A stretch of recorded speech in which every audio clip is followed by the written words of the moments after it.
여러분 안녕히 주무셨습니까? 참 좋은 아침입니다. 우리 2017년 3월 22일 수요일 오늘의 번제 말씀으로 드리는 오늘의 번제 함께 합니다. 에스라서 9장 말씀으로 같이 하겠습니다. 우리는 1절부터 4절까지 같이 읽어보겠습니다. 시작. 이 일 후에 방백들이 내게 나와 이르되 이스라엘 백성과 제사장들과 레위 사람들이 이 땅 백성들에게서 떠나지 아니하고 가나안 사람들과 헷 사람들과 브리스 사람들과 여부스 사람들과 암몬 사람들과 모압 사람들과 애굽 사람들과 아모리 사람들의 가증한 일을 행하여 그들의 딸을 맞이하여 아내와 며느리로 삼아 거룩한 자손이 그 지방 사람들과 서로 섞이게 하는데 방백들과 고관들이 이 죄에 더욱 으뜸이 되었다 하는지라. 내가 이 일을 듣고 속옷과 겉옷을 찢고 머리털과 수염을 뜯으며 기가 막혀 앉으니 이에 이스라엘의 하나님의 말씀으로 말미암아 떠는 자가 사로잡혔던 이 사람들의 죄 때문에 다 내게로 모여오더라. 내가 저녁 제사 드릴 때까지 기가 막혀 앉았더니 그리고는 에스라가 이 이스라엘 공동체 귀한 자들의 공동체를 위하여 중보의 회개 기도를 드리게 됩니다. 그 내용이 기록되어 있지요. 15절까지. 오늘 이 에스라서 9장 말씀을 중심으로 강남을 친구 따라갈래, 친구 끌고 갈래라는 제목으로 하나님 말씀 증거합니다. 친구 따라 강남 간다라는 속담이 있지 않습니까? 그 속담을 염두에 두고 강남을 친구 따라갈래 아니면 친구 끌고 갈래라는 제목을 가지고 말씀 나눕니다.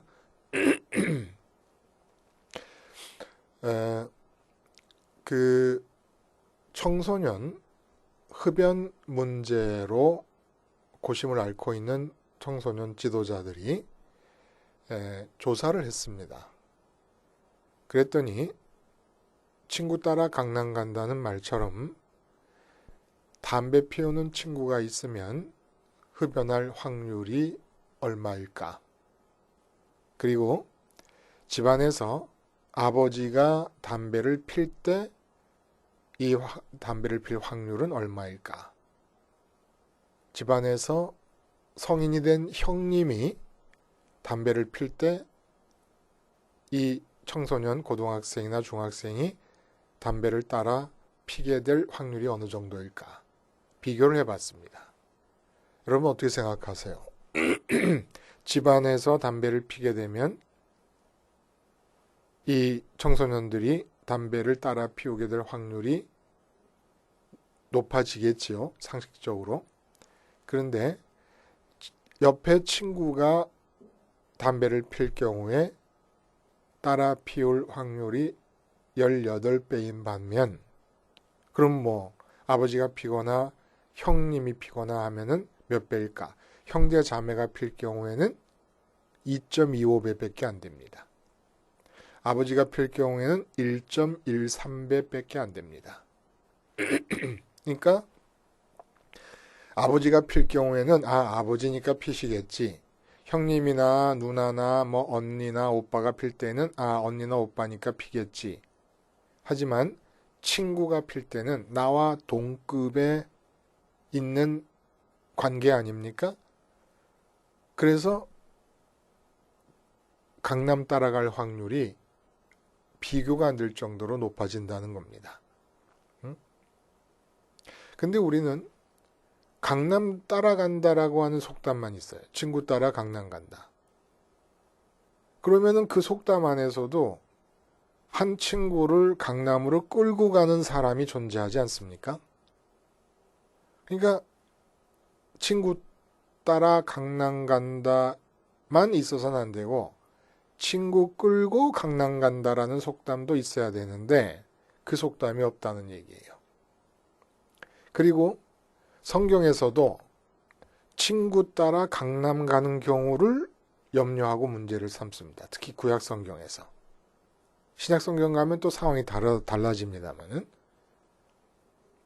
오늘 본문이 바로 친구 따라 강남 가서 망한 케이스를 드러내 보여주고 있습니다. 본문의 내용은 뭐냐 하면 에스라가 이제 왔어요. 예루살렘에 도착했습니다. 그래서 가져온 예물도 다 성전에 드리고 다 했어요. 그리고 번제까지 잘 드렸습니다. 그리고 났는데 이제 제사장 겸 학사로서 포로로 잡혀갔던 그 바벨론 지역으로부터 일단의 무리가 이 에스라의 지도를 받고 왔다는 얘기를 듣고 그 지방에서 살고 있던, 이미 먼저 와서 1차 포로 때 와서 살고 있던 사람들 중에 에스라한테 나와가지고 보고를 하게 됩니다. 이르는 거예요. 고자질하게 되는 겁니다. 근데 그 고자질의 내용이 뭐냐 하면은 제사장과 레인이라는 사람들이 앞을 다퉈서 이 지역에 이미 살고 있었던 이방인들의 여자를 아내로 삼고 며느리로 삼고 있습니다. 그러는 바람에 문제가 뭐냐? 그 아내와 그 며느리들이 자기 친정에서 행하던 문화가 제사장과 레인의 집안으로 들어와 버렸습니다. 자연히 그렇게 되니까 어떻게 됩니까? 성전을 생활화하는 일이 다 무산돼 버리고 말았어요. 그러니까 에스라가 와가지고 멀리서 소식을 들을 때, 그 페르시아에서 살면서 소식을 들을 때 유다 지방의 모든 신앙의 열정이 다 사라졌다라고 하는 그런 소식을 들으면서 왜 그랬을까 궁금했을 텐데 와서 첫 번째로 확인되는 그 이유를 살펴봤더니 바로 이방인과의 통혼 문제, 결혼 문제가 첫 번째 이유였구나라는 것을 깨닫게 되고 뒤에 중보의 기도를 드립니다. 아주 개탄을 하는 거예요. 옷을 다 찢고 자기 수염과 머리털을 잡아 뜯으면서 어떻게 이럴 수가 있을까? 그렇게 하다가 나라가 망해가지고 포로로 잡혀갔고, 포로로 잡혀갔는데 하나님이 불쌍히 여기셔갖고 기적적으로 이방의 왕 고레스의 마음을 움직여서 돌아오고 그리고 천신만고 끝에 사마리아인들의 방해나 이런 것들에 의해서 중단되고 이러한 그 천신만고 끝에 성전이 재건되었건만 이제는 좀 제대로 살아야 되겠는데 또 망할 때에, 나라가 망할 때에 망했던 그 이유가 되는 일들을 다시 행하고 있다 이겁니다. 근데 그렇게 행하게 되는 이유를 봤더니 결혼 문제로부터 그게 시작이 되고 있었더라는 그런 얘기입니다. 그래서 이방인과의 결혼이 도대체 어떤 점에서 문제냐라는 것을 에스라가 우리가 읽지 않은 부분에 보면은 이렇게 얘기합니다. 11절에 전에 주께서 주의 종 선지자들에게 명령하여 이르시되 너희가 가서 얻으려 하는 땅은 더러운 땅이니, 가나안 땅을 말하죠. 이는 이방 백성들이 더럽고 가증한 일을 행하여 이 끝에서 저 끝까지 더러움으로 채워졌습니다. 그런즉 너희 여자들은 그들의 아들들에게 주지 말고, 여자들을 그들의 아들들에게 주지 말고 그들의 딸들을 너희 아들들을 위하여 데려오지 말며 그들을 위하여 평화와 행복을 영원히 구하지 말라.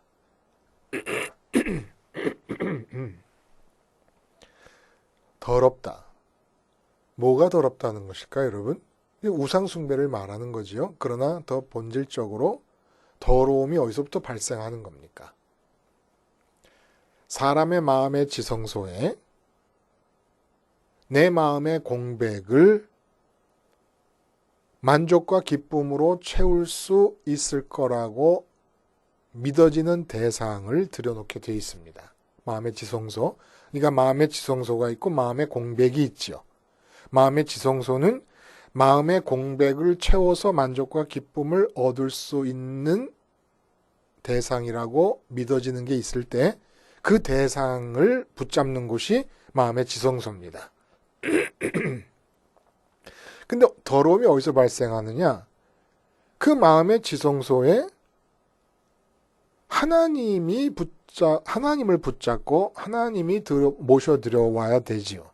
지성소 안에 법궤가 있고 법궤 안에 하나님의 말씀의 돌판이 있었던 것처럼 말씀하시는 인격적 하나님이 마음의 지성소에 들어와야 되는데 하나님이 들어오실 그 자리에 돈이 들어왔습니다.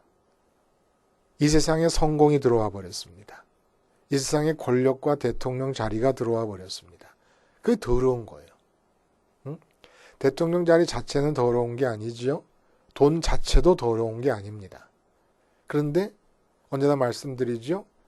더러움이 왜 발생합니까? 있어야 될 것이 있어야 될 곳에 있지 않을 때, 다른 곳에 있을 때. 퇴비가 더럽지만 농사지어야 될 밭에 쌓여 있으면 그걸 더럽다고 하는 사람 아무도 없습니다. 그러나 그 퇴비 일을 하던 아빠가 퇴비를 묻힌 채로 아파트 거실 안으로 들어와 버렸다. 그게 더러워지는 거죠. 더러움이 거기서 발생하는 거예요. 그런데 여기서 재밌는 얘기는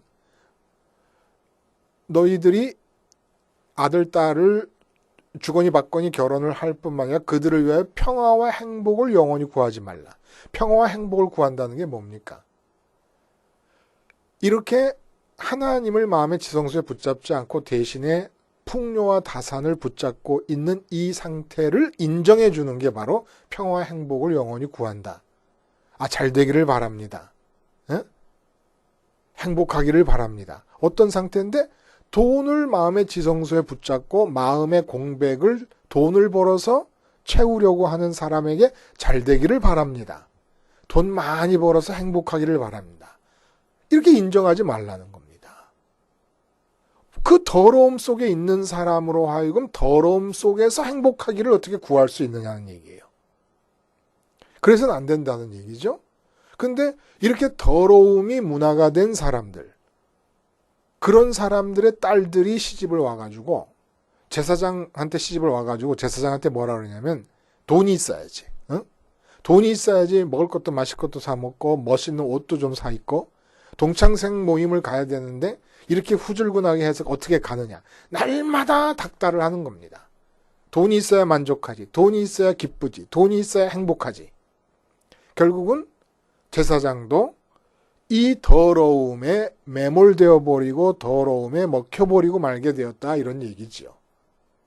그러니까 친구 따라 강남 가버리게 된 겁니다. 그럼 어떻게 했어야 되느냐? 그럼 아예 이방인들과의 관계 자체를 그냥 끊어버리는 것이냐? 그러나 신약 성경에서 보면 사도 바울 같은 경우는 아예 이방인의 사도로 부름을 받지 않습니까? 그러니까 하나님께서 원하시는 것은 실질적으로 이방인과의 단절을 원하신 게 아니었다는 거예요. 그럼 뭘 원하시는 겁니까? 먼저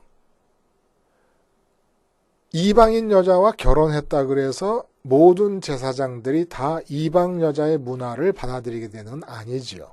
그러나 금지하신 이유는 제사장이 물러 터졌거든요. 선민이라고 하는 사람들이 물렁거리기를 이루 말할 데 없이 두부 모파 안에 있는 두부처럼 물렁거리니까 그 안으로 뚫고 들어오기가 너무 쉽습니다. 그러나 하나님이 진짜 원하시는 것은 성전의 생활화를 통하여 내 마음의 지성소에 하나님 이외에 다른 것들이 들어와서 이거 이루어졌으면 좋겠다, 저거 이루어졌으면 좋겠다 소원이 날 때마다 상번제로 드려지는 번제와 함께 내가 죽었습니다라는 고백을 생활화할 수 있기만 한다면 내 마음이 하나님과 처음으로 만날 수 있게 됩니다.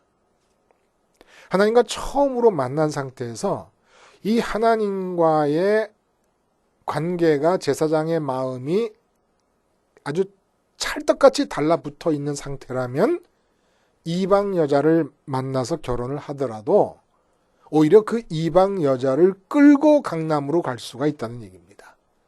끌고 하나님께로 갈 수가 있다는 거예요. 왜냐하면은 사람은 마음의 지성소에 담아둔 대상이 무엇이든지 간에 제일 첫 번째로 마음의 지성소에 담고 있는 그 대상과의 만남에서 기분이 결정되고 생각이 결정되고 행동이 결정됩니다. 그러니까 내가 돈을 담고 있다. 근데 돈이 잘 안 벌렸다. 그럼 돈과의 만남에서 기분이 나빠요.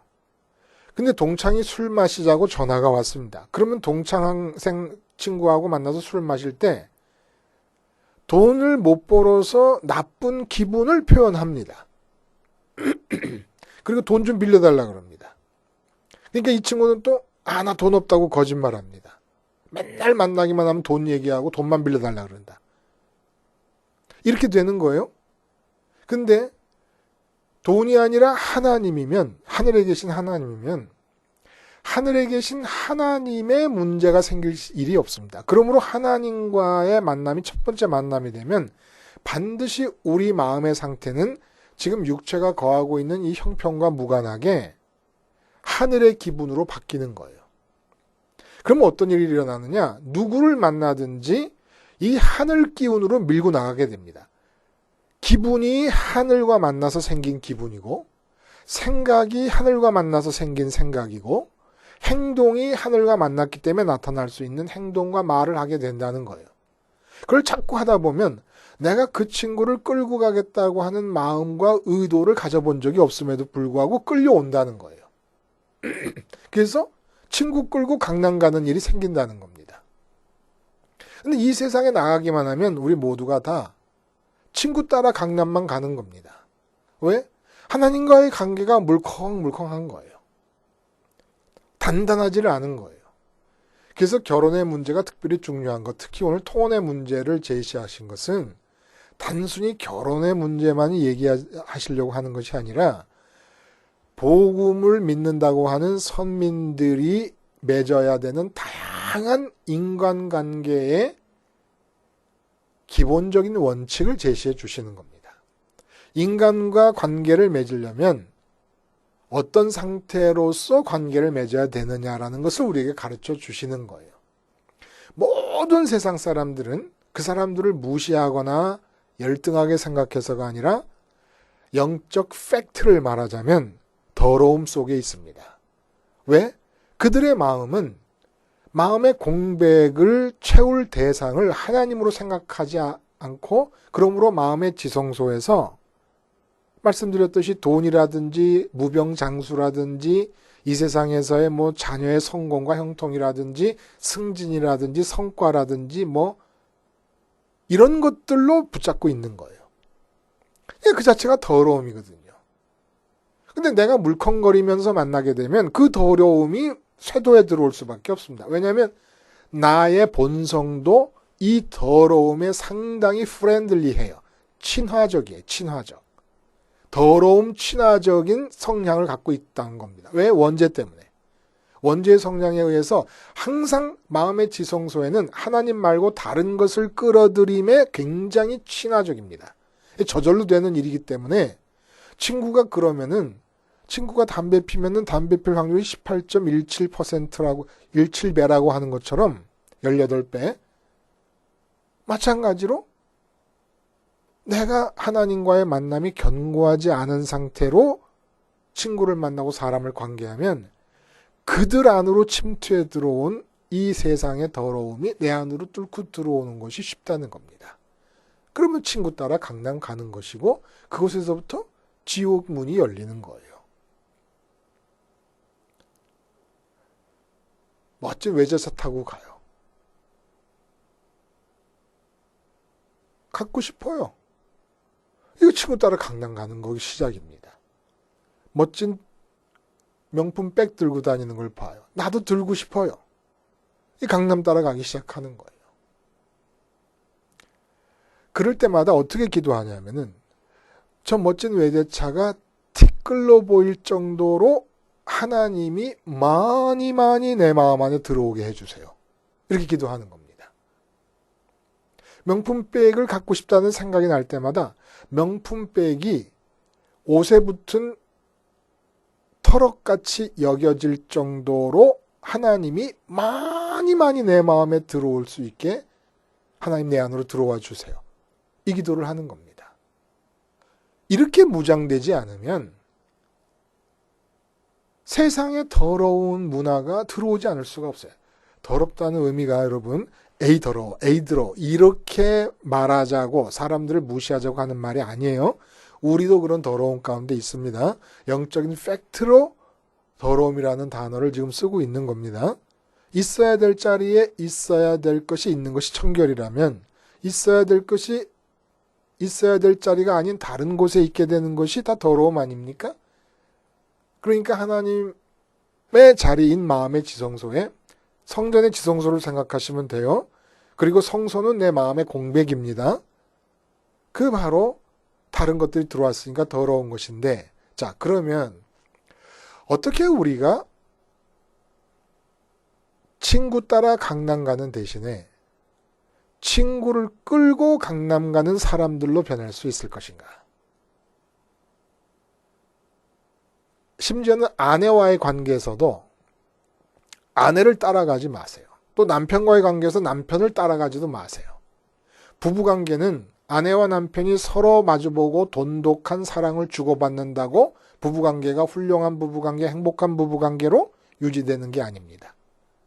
부부 각자가, 아내와 남편 각자가 하나님께 집중할 때, 그래서 아내와 남편이 각각 하나님과 밀착된 상태의 단위를 구성하고 만날 때, 그때 하나님께서 이 두 남녀를 행복한 부부로 하나님이 붙잡아 주시는 것이지 우리가 서로를 붙잡는 게 아니에요. 우리는 하나님을 붙잡아요. 그러면 하나님이 부부로서 맺어주시는 거예요. 하나님의 손으로. 모든 인간관계 중에서 결혼이 첫 번째 인간관계이기 때문에 오늘 본문에 결혼 얘기를 하시면서 통혼 얘기를 하시면서 인간관계의 기본이 되는 원칙을 얘기해 주시는 겁니다. 그러므로 어떤 친구도 따라가면 안 돼요. 이 세상 큰 누구도 따라가면 안 돼요. 남편도 안 되고 아내도 안 돼요. 나는 먼저 하나님을 만나야 됩니다. 하나님과 뗄래야 뗄 수 없는 밀착 관계를 유지하면서 아내도 만나고 남편도 만나고 자식도 만나고 부모도 만나고 친구도 만나고 회사도 나가고 직장 동료들도 만나야 됩니다. 그럼 어떤 일이 일어나느냐? 나는 그들을 끌고 가려는 생각을 갖고 있지 않았어요. 근데 그들이 끌려옵니다. 로마가 기독교 국가가 될 때 온갖 전 세계의 다양한 종교와 문화를 다 포함하고 있었습니다. 그때 기독교인은 단 9%에 지나지 않았어요. 우리 한때 1200만 명까지 올라가서 25%가 기독교인이다 할 때도 있었습니다. 그런데도 우리 대한민국은 점점 더 혼돈 속으로 빠져들어갔습니다. 근데 9%의 기독교인이 그 사람 한 사람 한 사람 많은 퍼센티지의 기독교인들이 각자가 하나님과 밀착돼서 로마 주인들을 만나고 노예로서도 살면서도 다른 문화와 다른 종교의 사람들을 만났을 때 9%뿐이었는데도 로마 제국 전체가 기독교 국가로 끌려갑니다. 아무도 로마를 기독교 국가로 만들겠다는 생각을 해본 적이 없어요. 옆에 사람이 끌려오고 하다가 왕이 뒤집혀가지고 로마 국가로 선포를 해버린 것이죠. 그럼 어떻게 이런 사람이 될 수 있습니까? 간단합니다. 언제 어디를 가든지 내가 친구 따라 강남 가는 자가 아니라 친구를 끌고 강남 가는 자가 되는 길은 예수님 따라가면 되는 거예요. 예수님 따라 강남 가기만 하면 이 세상에서 만나는 모든 사람들은 내가 끌고 갈 수 있게 됩니다. 예수님 따라간다는 게 뭐예요? 십자가에서 먼저 내가 만나는 사람, 이 세상과 부딪히는 문화, 이 땅에 대해서 죽는 거예요. 이 땅의 문화에 대해서 죽는 겁니다. 이 땅의 문화는 뭐예요? 이 땅의 가치가 뭐예요? 다 아시잖아요, 여러분. 뭐를 사람들은 중요하게 여기고 부러워하고 나도 무엇을 부러워하며 살아왔는지 그 가치에 대해서 십자가에서 죽는 것이 예수님을 따라가는 출발점이에요. 예수님 부활하십니다. 부활까지 따라가요. 부활을 따라간다는 것은 이제 방향이 하늘로 정해졌다는 거예요. 마음의 지성소에 하나님의 이름을 담았다는 겁니다. 근데 승천까지 하십니다. 승천까지 따라가요. 그것은 마음의 지성소에 담은 이름, 그 이름이 가리키는 존재를 손에 쥐면서 마음의 공백을 채우려고 하는 거 아닙니까? 그러니까 승천한다는 것은 내 마음이 주님 따라서 감으로써 지금 주님이 하나님 아버지로 마음을 채워서 기뻐하시듯이 그렇게 아버지를 채우는 거예요. 항상 이 주님 따라가는 길을 생활 속에서 하루에 수십 번, 수백 번, 수천 번 반복하는 겁니다. 마음이 이 세상을 따라가려는 기미가 보일 때마다 십자가를 생각하고 주님을 따라가는 겁니다. 주님을 따라가고 주님을 따라가고 주님을 또 따라가고 주님을 또 따라가고 주님을 따라가고 하는 것뿐인데 어느덧 옆에 있는 사람 한 사람, 두 사람, 가족들, 남편, 아들, 부모 내가 가는 길을 따라오기 시작하는 겁니다. 친구 끌고 강남 가기 어려운 거 아니에요. 내가 하루에도 수십 번, 수백 번씩 예수님 따라가기만 하면 친구 따라 강남 가는 자에서 친구 끌고 강남 가는 자로 바뀔 수 있습니다. 기도하시겠습니다. 하나님 아버지, 진짜 너무 좋은 거 아닌지 모르겠습니다. 예수님 십자가가 있고 부활하시고 승천하신 이 길이 우리에게 주어졌다는 것. 그래서 오늘 하루 종일 무엇이 문제가 되는 현장에서든지 이렇게 예수님만 따라감으로써 내 주변의 모든 친구들 끌고 강남 가는 자들이 되게 해 주시옵소서. 예수님의 이름으로 기도하옵나이다. 아멘.